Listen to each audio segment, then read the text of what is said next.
Assalamualaikum warahmatullahi wabarakatuh. Nama saya Aditya Prayogo. Di sini saya akan mereview materi pembuatan naskah digital. Jadi yang pertama saya akan menjelaskan tentang apa itu naskah digital. Jadi naskah digital merupakan naskah yang dapat dibaca atau ditampilkan pada perangkat digital.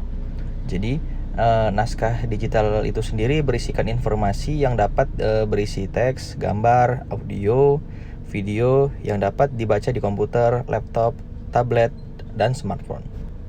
Pada era digital sekarang, kita disajikan dengan berbagai informasi bahkan hingga overload, dan kita tidak kunjung bosan. Kita senang mengapresiasi sesuatu yang baru dan mengesankan, yaitu konten kreator. Jadi konten kreator itu lahir dari term website dan sosial media, dan pekerjaan utamanya itu seperti namanya, yaitu membuat konten. Jadi inti dari konten kreator ialah bagian dari sebuah tim kreatif yang terdiri dari misalkan penulis, ilustrator, fotografer, dan sebagainya. Content creation sendiri terdiri dari dua kata dalam bahasa Inggris, yaitu content yang berarti konten, creation yang artinya pembuatan. Jadi content creation ini merupakan suatu karya yang dibuat oleh content creator dalam bentuk audio, visual, maupun teks. Jadi melalui media digital atau internet. Dan saat ini juga content creator berupa audio visual lebih banyak digandrungi oleh para content creator.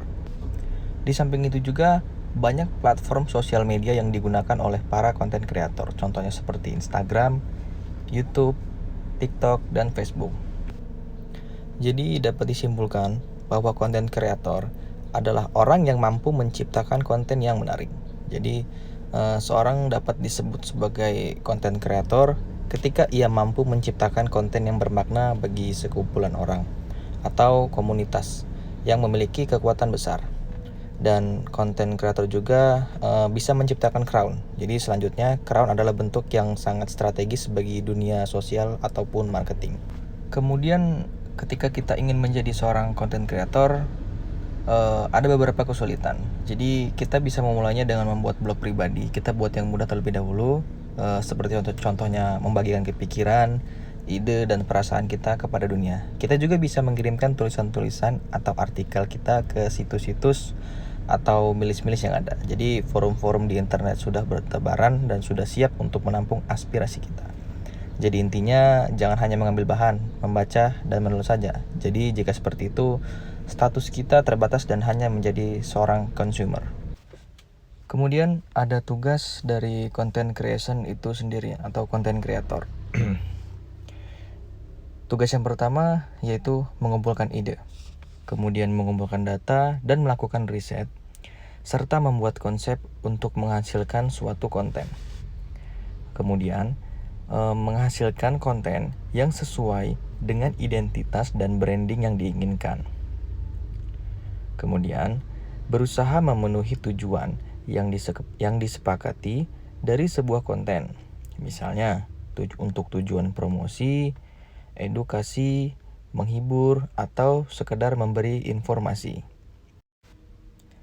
Kemudian, tidak hanya tugas konten kreator, di lain sisi konten kreator juga memiliki peranan menulis dalam penulisan di media digital. Yang pertama, penulis digital sebagai komunikator pesan itu harus memiliki sifat yang provokatif, pintar, lucu, atau memiliki selera humor, dan serta dapat menarik perhatian pembaca digital. Kemudian, penulis digital menjadi penyelenggara informasi atau penulis web yang baik membantu pembaca dan mengatur semua informasinya. Sehingga penulis digital hanya memfokuskan. Kemudian poin yang selanjutnya, selain memiliki peran dalam penulisan media digital, ada beberapa hal yang harus diketahui sebagai penulis digital. Yang pertama, credibility atau kredibilitas. Menjadi penulis digital harus memiliki rasa kredibilitas yang tinggi dan harus dibangun dan dipertahankan untuk membangun kepercayaan dan juga afiliasi komunitas. Kepercayaan ini didasarkan pada anggapan bahwa media berita menyajikan berita yang akurat, tidak bias, dan lengkap serta afiliasi komunitas berbicara upaya yang memerlukan keselarasan pandangan atau berbagai macam perspektif. Oke, berdasarkan poin-poin yang sudah saya jelaskan sebelumnya, itu ada poin kedua, yaitu bias. Jadi maksud dari bias ini adalah kredibilitas suatu tulisan digital itu sering dikaitkan dengan kebiasaan. Jadi di mana perspektif penulis ini masuk ke dalam tulisannya. Jadi agar suatu tulisan tidak bias, penulis digital ini harus menyampaikan suatu opini dan kesimpulan yang akan disampaikannya itu sesuai dengan fakta, serta menggunakan bahasa-bahasa yang dapat atau mudah dipahami dengan sangat bisa dibilang tidak ada misinformasi ketika disampaikan oleh para khalayak atau pembaca. Kemudian poin ketiga yaitu identification atau identifikasi. Jadi di poin identifikasi ini akan sangat membantu kita untuk memahami bagaimana sebuah blog dapat menghasilkan kepercayaan dari pembaca. Nah, oleh sebab itu kita sebagai seorang penulis, identifikasi ini harus dilakukan untuk memahaminya. Dengan menggunakan media-media yang interaktif dan juga memberikan teks seperti gambar atau video. Jadi elemen-elemen tersebut dapat membangun kepercayaan pembaca dan afiliasi dari komunitas. Oke, yang kemudian poin berikutnya yaitu transparansi atau transparan.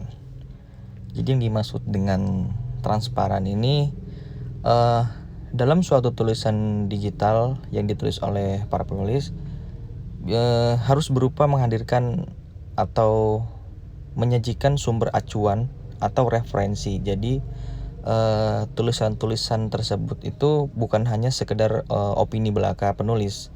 Jadi melainkan tulisan-tulisan tersebut berdasarkan pada sumber yang terpercaya serta konkret dan bisa dapat dibuktikan kebenarannya. Sekian yang dapat saya sampaikan, kurang lebihnya saya ucapkan terima kasih. Saya akhiri, wabillahi taufik walhidayah. Wassalamualaikum warahmatullahi wabarakatuh.